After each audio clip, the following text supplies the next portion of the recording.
الصلاة والسلام على سيدنا محمد وعلى آله وأصحابه أجمعين. الحمد لله والصلاة والسلام على سيدنا محمد وعلى آله وأصحابه أجمعين. أما بعد، عن أبي هريرة رضي الله تعالى عنه قال قال رسول الله صلى الله عليه وسلم: ثلاثة لا يكلمهم الله يوم القيامة ولا يزكيهم إلى آخره.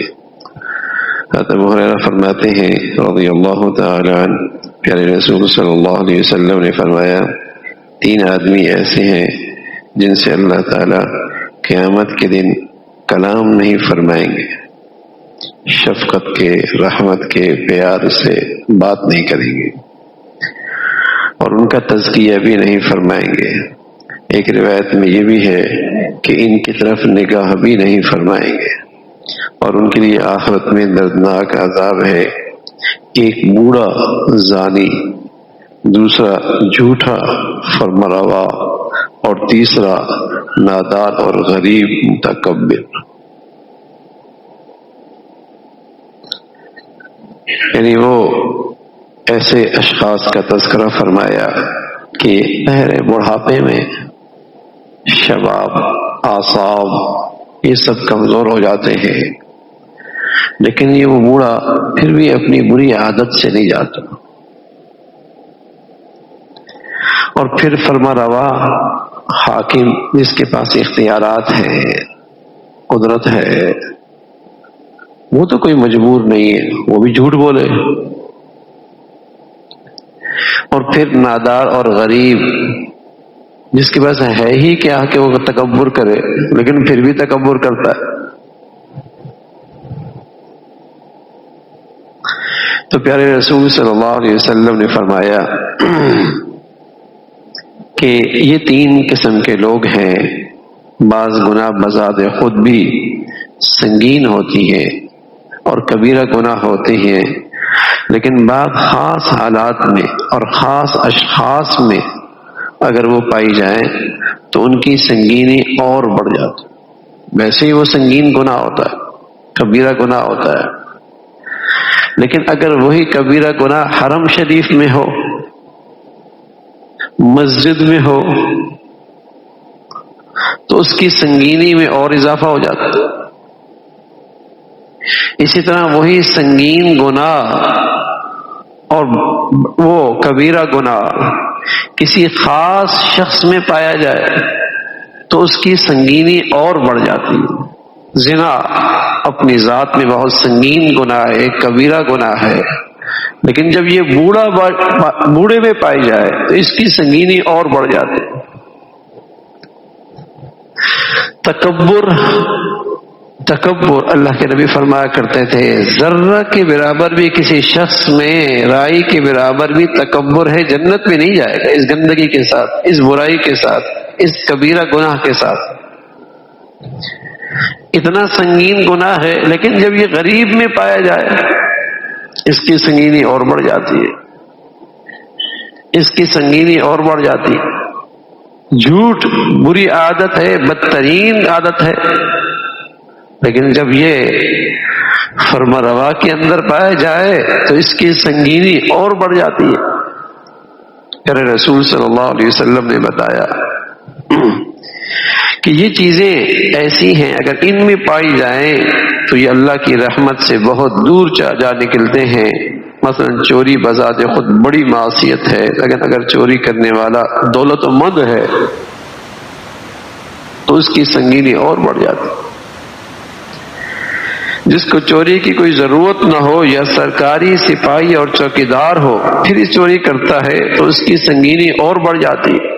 اس کا کام حفاظت کرنا تھا، وہی ڈاکو نکلا، وہی چور نکلا، اس کی سنگینی اور بڑھ جاتی ہے۔ پھر ظاہر ہے اس کی سزا بھی سخت ہوتی ہے، ناقابل معافی ہوتی ہے۔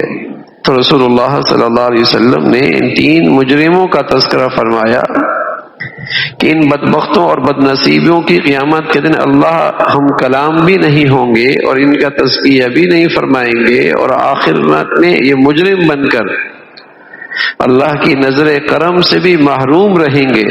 ایک بوڑھا زناکار، دوسرا جھوٹا فرمانروا، تیسرا نادار کی حالت میں تکبر کرنے والا۔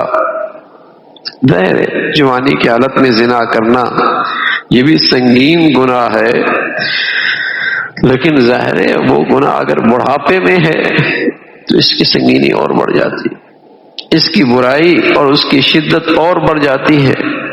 تو پیارے رسول صلی اللہ علیہ وسلم نے فرمایا یہ بدترین گناہ ہیں، لیکن جب مخصوص افراد میں پائے جائیں تو ان کی سنگینی میں اور زیادہ اضافہ ہو جاتا ہے۔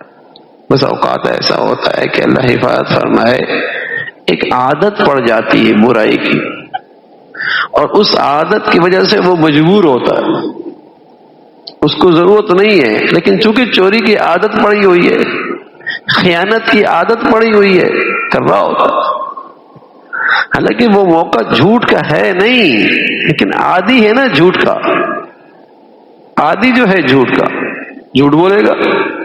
اللہ حفاظت فرمائے ایسی اعصاب میں طاقت نہیں ہے، جسم میں طاقت نہیں ہے، لیکن چونکہ اس برائی کی عادت پڑی ہوئی ہے اس میں مبتلا ہے، اور بڑھاپے تک اس گندگی میں مبتلا ہے۔ تو کہتے ہیں عادت سے مجبور ہے بھائی، یہ تو اس کی عادت ایسی ہے۔ تو اللہ تعالیٰ حفاظت فرمائے کہ گناہوں کی عادت لگ جائے، اور وہ بھی سنگین گناہوں کی عادت پڑ جائے کہ اللہ کی نظر رحمت سے محروم ہو اور اس کی نظر کرم سے محروم ہو۔ کتنا خوش نصیب ہے جس کی عادت نیکیوں کی پڑ جائے، جس کی طبیعت نیکی کی طرف کھینچنے لگ جائے۔ بس اوقات جوانی میں عبادت کرتا ہے اور کرتا ہی چلا جاتا ہے، لیکن بڑھاپے میں اس کے اعصاب کمزور ہو جاتے ہیں، جوانی جیسی عبادت نہیں کر پاتا، لیکن اندر ہی اندر حسرت کر رہا ہوتا ہے کاش کہ وہ عبادت مجھے جوانی میں توفیق مل رہی تھی، بڑھاپے میں ملتی، لیکن اس کے اعصاب ساتھ نہیں دے رہے۔ تو اللہ تعالیٰ فرشتوں سے فرماتے ہیں جو یہ نیکیاں جوانی میں کر رہا تھا بڑھاپے میں بھی اس کی نیکیاں وہی لکھتے چلے جائے، بڑھاپے میں بھی اس کی وہی نیکیاں لکھتے چلے جاؤ۔ تو اللہ تعالیٰ نیکیوں کا مزاج نصیب فرمائے اور نیکیوں کی عادت، اور اس کی اللہ رب العزت توفیق نصیب فرمائے۔ اللہم لک الحمد کلو ولک الشکر کلو، اللہم اعنا علی ذکرک وشکرک وحسن عبادتک۔ نستغفر اللہ ونتوب الیک، نستغفر اللہ ونتوب الیک، نستغفر اللہ ونتوب الیک۔ سبحان ربك رب العزة عما يصفون وسلام على المرسلين والحمد